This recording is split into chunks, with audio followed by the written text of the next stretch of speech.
Hello guys, it's me Fusa. Today I'm going to show you a video on how France stole billions of dollars in Africa. Okay, and before I show you, please give us thumbs up if you like the video, and subscribe to our channel if you are new here, and also share our video.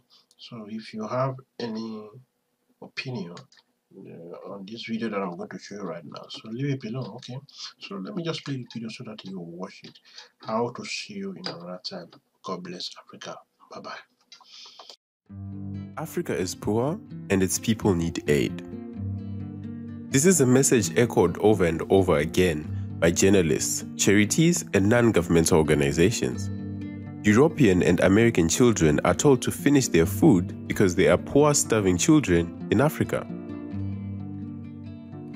But why has the continent become synonymous with poverty when it is rich in natural resources? Why has Europe refused to invest in Africa with as much fervor as it sends aid? Western media has gone out of its way to entrench this image of Africa in the world, of Africans always needing aid and help with its never-ending problems until all the world feels is sympathy fatigue. Is Africa poor? Well, let's dive into that. But first, don't forget to like the video and subscribe to our channel. Turn on the notification bell so you don't miss future uploads.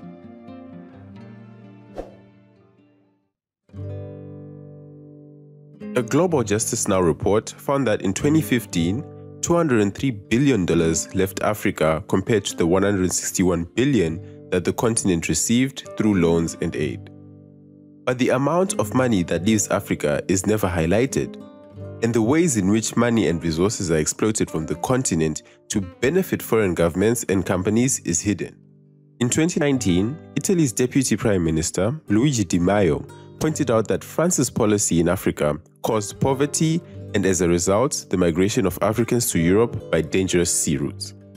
He is quoted as saying, "If we have people who are leaving Africa now, it's because some European countries, and in particular France, have never stopped colonizing Africa." He claimed that if France did not have these African colonies, it would not be among the world's largest economies. These are serious claims, but is there some truth to them? Has France impoverished its former colonies in Africa for its own economic gain?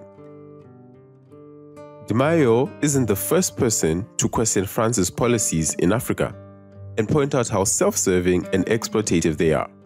For context, France was the second largest European colonizer in Africa after Britain.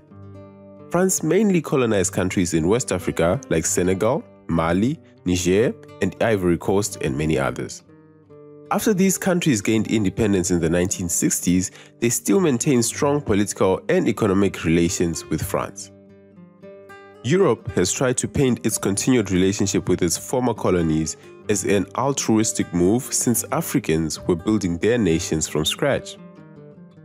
However, the reality is that African nations had been looted and robbed of their natural resources by these colonial powers. Before colonialism, Africa was rich with natural resources and trade. After the theft of colonialism, they were beginning at a deficit, with the odds stacked against them. West Africa had trading systems which had developed over hundreds of years before the French arrived in Africa. Gold was the main commodity, hence the term the Gold Coast. When Europeans arrived, they introduced the slave trade that depleted the population through slave raids. They also destabilized gold mining because the communities found it unsafe to mine their lands for fear of attacks. This started the unequal relationship that has continued through the colonial era and lasts to this day. European policies have destabilized the continent from the very beginning. When the slave trade was abolished, Europe also started importing raw materials such as cotton from Africa. Cotton was labor-intensive, and Africa had a surplus of cheap labor. One of the ironies of the colonial era was that Africa's largest export was raw cotton, whilst its largest import was manufactured cotton. Through this paradigm, Europe made sure Africa did not develop a manufacturing ability, so they had to keep buying European goods. This trade model also provided manufacturing jobs for Europeans abroad. Europe made sure Africans provided cheap labor by introducing mandatory taxes in their colonies. Africans' only access to European currency was through the wages they were paid at European farms. These farms had been acquired by stealing land from Africans and resettling them in crowded and unproductive settlements. And yet, the colonial powers continued exploiting these countries even after independence. In all this, France stands out in the scope of policy intended to keep money flowing in from her former colonies, regardless of the consequences on their economies. This is because of the way that most French colonies gained their independence. In 1958, France had a constitution that wanted to restructure the French Empire into a federation. All colonies apart from Guinea accepted. Guinea declared her independence in 1958 and was punished for it. Her schools, hospitals, and public administration buildings were burned. Animals and food were poisoned to show the other African colonies that the price of rejecting France would be high. In 1960, French leader Charles de Gaulle declared that the number of states of the French community could become independent if they choose. Unsurprisingly, all colonies chose independence. But independence would be on France's terms, and they had to make economic and political concessions. Under those concessions, these nations remained under the French sphere of influence, especially economically. This started Francafrique, the concept of strong relations between France and its former colonies. General Charles de Gaulle, then President of France, is credited with building up Francafrique through a network of personal contacts between French leadership and African elites of former French colonies. France laid ground for this when it introduced political systems in its colonies that favored a few African elites. Just before independence, France abolished the parliamentary system in some countries like the Ivory Coast and established a presidential regime that meant that all power was vested in one person. This was because it was easier to control one person and in essence control the whole country economically. The personal contacts built after independence was between the French leadership and the African elites intent of holding on to power at the expense of their country's economies. In exchange for protected interests against attempted coups and large kickbacks, African leaders guaranteed French companies access to the continent's natural resources like oil, gas, diamonds, uranium, and mineral ores. These were mined cheaply, and the proceeds enriched only a few Africans in these corrupt governments and French mining companies. To this day, France retains the first right of refusal on all natural resources and privileged access to all government contracts. The most tangible evidence of Francafrique is the CFA currency mentioned by the Italian Deputy Prime Minister. The CFA franc was created in 1945 with the Bretton Woods Agreement and became the currency of Les Colonies Françaises d'Afrique, or CFA, French colonies in Africa. Today, France prints the CFA franc for 14 African countries in West and Central Africa. The nations were later split into a Western African bloc and Central African bloc, each with its own central bank to coordinate monetary exchanges with the French treasury. Until recently, each central bank had to put at least 50% of its foreign exchange reserves in the Bank of France. This meant that France was in control of half of their foreign exchange reserve. France held nearly 5 billion euros every year of African countries' monies in its treasury, and the CFA countries had no access to it. Some accuse France of redeclaring the money in the reserve as developmental aid for its original depositors. This reserve only recently transferred to the Central Bank of West African States in 2020. The CFA franc also trades at a fixed rate with the franc and the euro. Supporters of the system point out that inflation rates of Anglophone countries have skyrocketed compared to CFA countries. Still, inflation can be controlled through other policies. A fixed exchange currency leaves countries vulnerable to external shocks.